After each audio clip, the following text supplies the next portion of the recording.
জাতীয় সঙ্গীত পরিবেশনার মধ্য দিয়ে শেষ হলো রমনার বটমূলে আয়োজিত ছায়ানটের নতুন বর্ষবরণ অনুষ্ঠান। আমার মুক্তি আলোয় আলোয় বার্তাকে প্রধান করে সূর্যোদয়ের পর থেকে শুরু হয় আয়োজন। এতে অংশগ্রহণ করেন নারী পুরুষ মিলিয়ে প্রায় ১৫০ শতাধিক শিল্পী। আগত সবার মাঝেই ছিল পুরনো জরাজীর্ণকে বিদায় জানিয়ে নতুনকে বরণের প্রত্যাশা। অনুষ্ঠানে স্মরণ করা হয় গাজায় ভয়াবহ নির্মমতার শিকার ফিলিস্তিনিবাসীদের। এসএম আরিফের রিপোর্ট। নতুন সূর্য, আরেকটি নতুন বছর।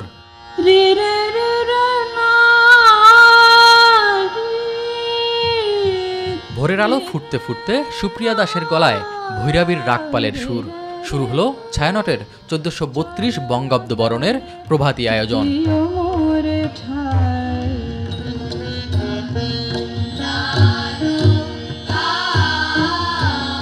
এরপর সম্মেলক কণ্ঠে রবীন্দ্রনাথের নতুন প্রাণ দাও কিংবা জয় হোক তবে, নজরুলের তুমি প্রভাতের সকরুণ ভৈরবী।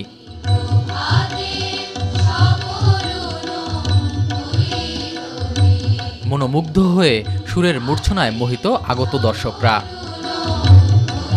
অনেক ভালো লাগছে এবং আমার বাবা এসেছে, আমার মা এসেছে। এবার যেভাবে আমরা শান্তিপূর্ণভাবে নববর্ষ উদযাপন করতে পারছি, সবসময় যেন এভাবেই পারি। হিংসা মুক্ত, পরচর্চা মুক্ত, সুন্দর এবং সোনার বাংলাদেশ হোক। I'm very new to this culture. I don't understand the music, but I understand the tempo and I can feel like an emotional impact. শুভ নববর্ষ। বর্ষবরণে ছায়ানটের এবারের মূল বার্তা আমার মুক্তির আলোয় আলোয়, যা প্রতিফলিত হয়েছে গান, আবৃত্তি ও পরিবেশনার প্রতিটি পরতে। আগত সবার মাঝেই ছিল পুরনো জরাজীর্ণকে বিদায় জানিয়ে নতুনকে বরণের প্রত্যাশা। এবারের এটাই প্রত্যাশা যে আমাদের দেশটাকে যেভাবে নতুন করে গড়া হচ্ছে, এর জন্য এভাবে এরকম থাকে। আমরা সবার সাথে মিলতে হবে, কিন্তু আমাদের শিকড়টাকে বুঝতে হবে। প্রথমবার এসেছি, কিন্তু অনেক ভালো লাগছে। আমি যাই পরের বারও যেন আসতে পারি।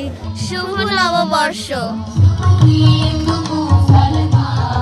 বিশ্বব্যাপী ক্ষয়ে চলেছে মানবতা, ক্রমান্বয়ে অবক্ষয় ঘটছে মূল্যবোধের। তাই তো বর্ষবরণের অনুষ্ঠান থেকে স্মরণ করা হয় গাজায় ইসরায়েলিদের ভয়াবহ নির্মমতাকে।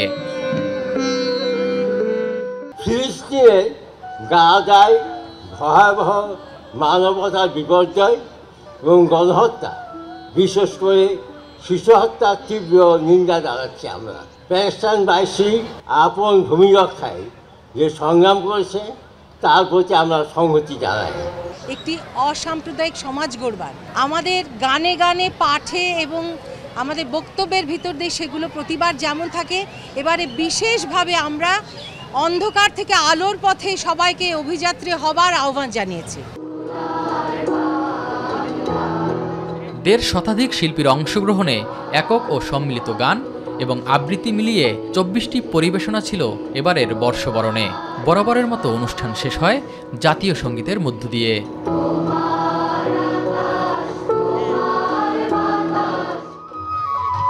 কল্যাণ ও নতুন জীবনের প্রতীক হলো নববর্ষ।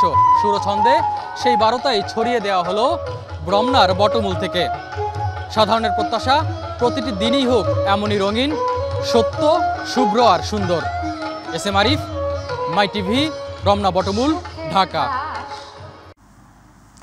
অশুভ শক্তির চোখ রাঙানি অগ্রাহ্য করে নতুন বছরকে বরণ করল পুরো বাঙালি জাতি। আর এর মাধ্যমে সত্যকে প্রতিষ্ঠা করে নব আলোর গতিধারায় ঐক্যবদ্ধ হতে হবে। ঢাকা বিশ্ববিদ্যালয় চারুকলা অনুষদের আয়োজিত বর্ষবরণ আনন্দ শোভাযাত্রায় এমন অভিব্যক্তি প্রকাশ করেছেন লাখো মানুষ। জাহিদ আহমেদ বাবুর রিপোর্ট। নববর্ষের ঐক্যতান, ফ্যাসিবাদের অবসান, এই স্লোগানকে প্রাধান্য দিয়েই স্বাগত জানানো হলো বর্ষবরণ আনন্দ শোভাযাত্রা। ঢাকা বিশ্ববিদ্যালয় চারুকলা অনুষদ আয়োজিত এবারের আনন্দ শোভাযাত্রায় এসেছে নানা বৈচিত্র্য। এর মাধ্যমে দেশের শান্তি, সমৃদ্ধি ও স্থিতিশীলতা প্রতিষ্ঠা পাবে বলে মনে করছেন শোভাযাত্রায় অংশ নেওয়া বিভিন্ন শ্রেণী ও পেশার মানুষ। হিন্দু, বৌদ্ধ, খ্রিস্টান সবাই মিলে একসাথে নববর্ষ যেভাবে উদযাপন করছি, সেভাবে সবাই একসাথে আমরা নতুন বছর কাটাবো। সেই নতুন বাংলাদেশে নববর্ষ আমাদেরকে আরো নতুন নতুন সুন্দর জিনিস এনে দেখ, নতুন বাংলাদেশে সবকিছু ভালোভাবে হোক। আনন্দ র্যালিতে এবারই প্রথম যোগ হয়েছে গারো ও সাঁওতাল সম্প্রদায় সহ দেশের 28টি জাতিগোষ্ঠী। 28টি জাতিগোষ্ঠী সহ আমাদের বাংলার যে হাজার বছরের সংস্কৃতি, সেই সংস্কৃতি একটা রিপ্রেজেন্টেশন আমরা এখানে দেখতে পাচ্ছি। এত মানুষের উপস্থিতি এই প্রথম আমি অংশগ্রহণ করতে পেরেছি কুষ্টিয়া থেকে এসে। কত বিচিত্র বিভিন্ন এবং তাদের মধ্যে যে ঐক্য, এবং সেজন্য সাধু মণ্ডলী এই ঐক্যকে সমর্থন জানাতে এসেছেন। এবারে প্রথম আসছি, ভালো লাগছে আমাদেরকে। এই বর্ষবরণে ফ্যাসিবাদের নিপীড়নের কাল পর্ব শেষে দেশের সংস্কৃতি চর্চার মুক্তি হলো বলে মনে করছেন সংস্কৃতি উপদেষ্টা। চাপিয়ে আগে দেওয়া হয়েছিল, নাম ছিল বর্ষবরণ শোভাযাত্রা যশোরে, সেখান থেকে ঢাকা আসার পরে চাপানো হয় আনন্দ শোভাযাত্রা, তারপর চাপানো হয় মঙ্গল শোভাযাত্রা। এবার চারুকলা সিদ্ধান্ত নিয়েছে তারা তাদের যে নামে চারুকলা শুরু হয়েছিল সেই নামে ফিরে যাবে, এটা তাদের সিদ্ধান্ত। এই আনন্দ শোভাযাত্রা নিয়ে এখন থেকে কারো রাজনীতি করার সুযোগ নেই বলেও মনে করেন মোস্তফা সারোয়ার ফারুকী। এই শোভাযাত্রা ঐতিহাসিকভাবে রাজনৈতিকভাবে ব্যবহার করা হয়েছিল। একটা নির্দিষ্ট রাজনৈতিক গ্রুপ তাদের প্রতিপক্ষকে ঘায়াল করার কাজে ব্যবহার করেছে। আমরা এবার শুধুমাত্র ফ্যাসিস্টের মুখোপাচার, কারণ ফ্যাসিস্ট কোনো রাজনীতির অংশ না, সে সবচেয়ে বড় অশুভ শক্তি। এটা ছাড়া আপনি এখানে কোথাও আর রাজনীতির কিছু দেখবেন না। তবে হ্যাঁ, রাজনীতি কি আছে, বাংলাদেশের রাজনীতি, অর্থাৎ আপনি বাংলাদেশের সকল জনগোষ্ঠীকে দেখবেন। শোভাযাত্রায় স্বৈরাচারী শাসনের কাঠামো পাশাপাশি বর্ণিল রঙের মুখোশে ফুটে ওঠে এবারের বর্ষবরণের অনুষঙ্গ। বাদ যায়নি শহীদ মীর মুগ্ধর পানির বোতলও। সকল অপশক্তি সহ সমাজের নানা অসঙ্গতিকে পেছনে ফেলে সকল অন্ধকার ম্লান করে দিয়ে নতুন বছরে নতুন প্রভাতে পূব আকাশে উদিত হয়েছে আনন্দময় রক্তিম সূর্য।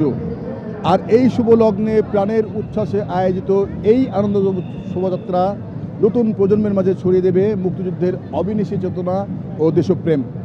আজকের দিনে এমনটাই প্রত্যাশা আনন্দ শোভাযাত্রায় অংশ নেওয়া সর্বস্তরের মানুষের।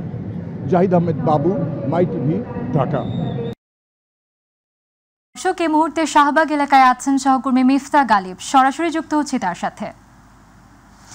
গালিব, বাঙালির প্রাণীর উৎসব পহেলা বৈশাখ উদযাপনের কেমন চিত্র দেখছেন দেশ রাজধানী জুড়ে, আমাদের জানাবেন।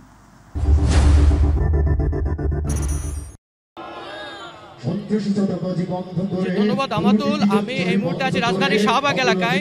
আপনি জানেন সকাল থেকে 1432 বাংলা নববর্ষকে ধারণ করে যে তারা মঙ্গল শোভাযাত্রা থেকে পরিবর্তন নাম করেছে আনন্দ শোভাযাত্রা। তাছাড়া চারুকলা থেকে বিভিন্ন জায়গায় তারা অনেকগুলো তারা কার্যক্রম করেছে। এখন আমরা আছি ঠিক রাজধানীর জাদুঘর এলাকায়। জাদুঘরের সামনে এখানে সাংস্কৃতিক ঐক্য ফ্রন্ট নামক একটি সংগঠন তারা সাংস্কৃতিক প্রোগ্রাম করছে। তারা এখানে গান, নাটক, অভিনয়, আবৃত্তি দিয়ে তারা মঙ্গল শোভাযাত্রাকে অন করছে, অর্থাৎ বাংলা নববর্ষকে অন করছে, তারা এমনটি জানিয়েছেন। আপনারা জানেন যে এখানে অনেক ধরনের হাজার হাজার মানুষ এখানে এসে তারা এই নববর্ষ করছে। আপনি পাশাপাশি দেখলে বুঝতে পারবেন। আমরা এই মুহূর্তে কথা বলবো এই সাংস্কৃতিক ঐক্য ফ্রন্টের একজন নেতার সাথে।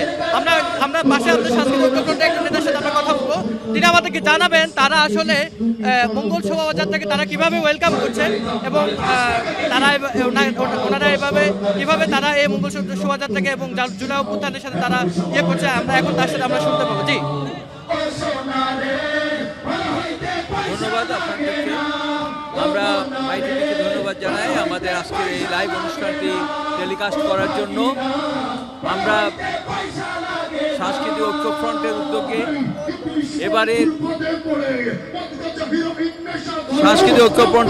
আমরা এবারে এই ব্যতিক্রম ধর্মী আয়োজন করেছি এর কাছে শাহবাগ জাতীয় জাদুঘরের সামনে। এখানে ঢাকা সহ বিভিন্ন এলাকা থেকে আসা সাংস্কৃতিক সংগঠন সমূহ অংশগ্রহণ করছে। আমরা এতদিন পরে আমাদের মুক্ত স্বাধীন দেশে স্বাধীনভাবে সংস্কৃতি চর্চার সুযোগ পেয়ে সবাইকে ধন্যবাদ জানাই। ইন্টারিম সরকারকে ধন্যবাদ এরকম সুন্দর একটি আয়োজন করার জন্য। এছাড়াও আপনি দেখবেন যে এখানে আশেপাশে অনেক মানুষ এখানে আসছে। এখানে বাচ্চাদের অংশগ্রহণ ছিল এবং শিশুদের অংশগ্রহণ ছিল এবং তারা অনেকগুলো সুন্দর নাটক করছে এবং নান্দনিক কিছু উপস্থাপনা করছে। উপস্থাপনার মাধ্যমে তারা বাংলা যে নববর্ষ এই নববর্ষটাকে তারা সেলিব্রেট করছে এবং তারা এটাকে ওয়েলকাম জানাচ্ছে। তাদের একটাই দাবি যে তারা জুলাই অভ্যুত্থানে যারা শহীদ হয়েছে তাদেরকে ডেডিকেটেড করে আজকে তারা বাংলা এই নববর্ষকে তারা উদযাপন করছে। এই ছিল রাজধানীর শাহবাগ এলাকা থেকে আমাদুল। গালিব, আপনাকে ধন্যবাদ। দর্শক, রাজধানীর শাহবাগ এলাকা থেকে সরাসরি যুক্ত ছিলেন সহকর্মী মিফতা গালিব। দর্শক, এই মুহূর্তে নারায়ণগঞ্জ থেকে পহেলা বৈশাখ উদযাপনের খবর জানাচ্ছেন সহকর্মী আব্দুল্লাহ আল মামুন। জি, ধন্যবাদ আপনাকে। আপনি জানেন যে আসলে বাঙালি জাতির প্রাণের উৎসব হলো এই নববর্ষ। আর নববর্ষের ঘিরে নারায়ণগঞ্জে এবার কিন্তু নতুন সাজে ছেড়েছে জেলা প্রশাসনের উদ্যোগে ব্যাপক পরিস্থিতি। আমার পাশে যদি আপনি দেখেন, আমি এই মুহূর্তে দাঁড়িয়ে আছি নারায়ণগঞ্জের চাষার এলাকায়, একেবারে গোল চত্বরে। সকাল থেকে কিন্তু জেলা প্রশাসনের উদ্যোগে এবং জেলা পুলিশের উদ্যোগে বর্ণাঢ্য র্যালির আয়োজন করা হয়েছে এবং বিভিন্ন রাজনৈতিক দলের নেতৃবৃন্দরা কিন্তু এই র্যালি বের করেছে এবং এই বাঙালিদের যে প্রাণের উৎসব নববর্ষ পালন করার চেষ্টা করেছে। কোনো ধরনের অপ্রীতিকর ঘটনার কিন্তু খবর আমরা পাইনি। একই সাথে নারায়ণগঞ্জ জেলা প্রশাসন এবং জেলা পুলিশের পাশাপাশি কিন্তু র্যাব, বিজিবি, সেনাবাহিনী, আনসার বাহিনী, ফায়ার সার্ভিস সহ বিভিন্ন বাহিনী কিন্তু কঠোর নিরাপত্তা বলয় তৈরি করেছে। তো সবকিছু মিলিয়ে এবারের যে বাঙালিদের প্রাণের উৎসব অর্থাৎ নববর্ষ পয়লা বৈশাখ উপলক্ষে কিন্তু একেবারে উৎসব উদ্দীপনায় কিন্তু মানুষ কিন্তু এবার এই দিনটি উদযাপন করেছে। তো বাঙালিদের যে প্রাণের উৎসব সেটি সফল হবে, সবকিছু মিলিয়ে সুন্দরভাবে তারা কিন্তু এই আয়োজন পালন করবে এমনটাই প্রত্যাশা জেলাবাসী। এই ছিল আমার কাছে নারায়ণগঞ্জ থেকে পয়লা বৈশাখ উদযাপনের সবশেষ পরিস্থিতি। মামুন, আপনাকে ধন্যবাদ। চলে যাচ্ছি পরবর্তী সংবাদে। অন্তর্বর্তী সরকারের প্রধান উপদেষ্টা অধ্যাপক ডক্টর মোহাম্মদ ইউনুস বাংলা নববর্ষ উপলক্ষে দেশবাসীকে শুভেচ্ছা জানিয়েছেন। এক ভিডিও বার্তায় এই শুভেচ্ছা জানান তিনি। প্রধান উপদেষ্টা তার বার্তায় জাতিকে উষ্ণ শুভেচ্ছা জানিয়ে বলেন, ২৪ সালের গণঅভ্যুত্থান সকল প্রকার বৈষম্যমুক্ত বাংলাদেশ গড়ে তোলার পথ খুলে দিয়েছে। এটি আমাদেরকে অন্তর্ভুক্তিমূলক, সুখী, সমৃদ্ধ, শান্তিপূর্ণ ও প্রাণবন্ত একটি বাংলাদেশ গড়ার জন্য কাজ করার অনুপ্রেরণা যোগায়। এবারের নববর্ষ নতুন বাংলাদেশের প্রথম নববর্ষ। আসুন আমরা বিগত বছরগুলোর গ্লানি, দুঃখ, বেদনা, অসুন্দর ও অশুভকে ভুলে গিয়ে নতুন প্রত্যয়ে, নতুন উদ্যমে সামনের দিকে এগিয়ে চলুন নতুন বাংলাদেশ গড়ে তুলি। ২৪-এর গণ অভ্যুত্থান আমাদের সামনে বৈষম্যহীন বাংলাদেশ গড়ে তোলার সুযোগ এনে দিয়েছে। এই সুযোগ যেন আমরা না হারাই। বৈষম্যহীন বাংলাদেশ গড়াই হোক এবছর নববর্ষের আমাদের অঙ্গীকার। আমি নববর্ষের সকল আয়োজন ও উদ্যোগের সাফল্য কামনা করছি। নববর্ষ ১৪৩২ আমাদের সবার জন্য শুভদিনের সূচনা করুক। নববর্ষ আমাদের সকলের জন্য নতুন ও গভীর আনন্দের উন্মোচন করুক, এই কামনা করছি। সবাইকে আবারও আমার নববর্ষের শুভেচ্ছা ও সালাম জানাচ্ছি। আসসালামু আলাইকুম। রাষ্ট্র যদি গুণগত মৌলিক পরিবর্তনের মধ্য দিয়ে না যায়, যদি একই রাষ্ট্র থেকে যায়, তাহলে জুলাই বিপ্লব ব্যর্থ হবে বলে মন্তব্য করেছেন এনসিপির আহ্বায়ক নাহিদ ইসলাম। সকালে এনসিপি বৈশাখ উদযাপন ১৪৩২ অনুষ্ঠানে শুভেচ্ছা বক্তব্যে তিনি এই কথা বলেন। তিনি বলেন, নববর্ষের একটি উল্লেখযোগ্য অংশ হচ্ছে নবায়ন করা, হালখাতার মাধ্যমে ধার দেনা শোধ করা। সবাই চায় রাষ্ট্রেরও নবায়ন হোক। জুলাই গণ অভ্যুত্থানের মধ্য দিয়ে এই নবায়নের সূচনা হয়েছে। এবারই প্রথম হাসিনা মুক্ত, ফ্যাসিস্ট মুক্ত বাতাসে আমরা পহেলা বৈশাখ পালন করতে পারছি। আমরা দেখেছি বিগত সময়গুলোকে অন্য সব কিছুর মতো পহেলা বৈশাখকেও একটি সাংস্কৃতিক দলীয় হাতিয়ারে পরিণত করেছিল বিগত রেজিম। ফলে পহেলা বৈশাখ বা নববর্ষের যে অন্তর্ভুক্তিমূলক বৈশিষ্ট্য সেটি ছিল না। আমরা আশা করব আমাদের এবারের পহেলা বৈশাখ এবং সামনের দিনগুলোতে পহেলা বৈশাখ এবং নববর্ষ জনগণের উৎসব হিসেবে আমাদের যে জাতীয় ঐতিহ্য, সেই ঐতিহ্য ধারণ করে পালিত হচ্ছে এবং হবে। এবং নববর্ষ আমাদের একটি অন্যতম জাতীয় উৎসব। বিপুল উৎসাহ উদ্দীপনার মধ্য দিয়ে দেশ জুড়ে পালিত হচ্ছে বাংলা বছরের প্রথম দিন। দেশের বিভিন্ন প্রান্ত থেকে শিশু কিশোর সহ সব বয়সী নারী পুরুষ অংশ নিয়েছেন বাঙালির প্রাণের উৎসবে। জাত পাত ধর্মের বিভেদ ভুলে সব মিছিল মিলেছে বৈশাখী অনুষ্ঠানে। আফজাল হোসেনের রিপোর্ট।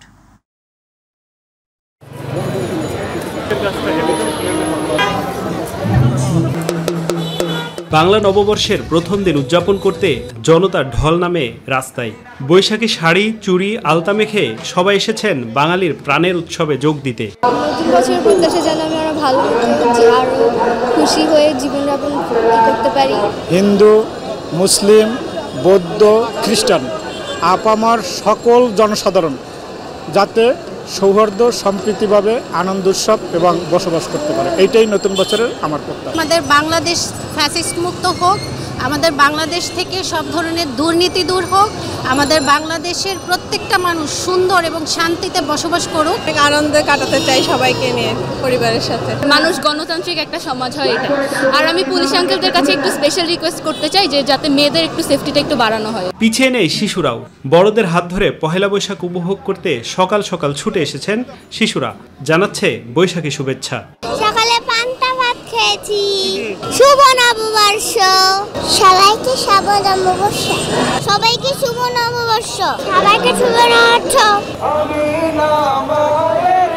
এবারে অন্যান্যদের মতো পহেলা বৈশাখ উদযাপন করছে ইসলামী সংগঠনগুলোও। তবে বৈশাখের আনন্দে ভুলে যাননি ফিলিস্তিনিদের।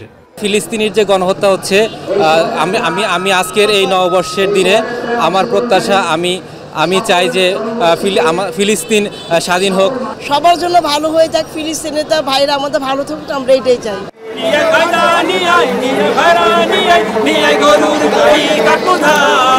আফজাল হোসেন, মাই টিভি, ঢাকা। 1432 সালের প্রথম সূর্যোদয় আজ। বাংলা নববর্ষ মানেই বাঙালির প্রাণের উৎসব। নানা আয়োজনে, নানা রঙে, নানা সুরে নতুন বছরকে বরণ করে নিয়েছে সিলেটবাসী। মৃণাল কান্তি দাসের রিপোর্ট। সকালে নতুন বছরকে স্বাগত জানিয়ে বের করা হয় আনন্দ শোভাযাত্রা। আয়োজন করে সিলেট জেলা প্রশাসন।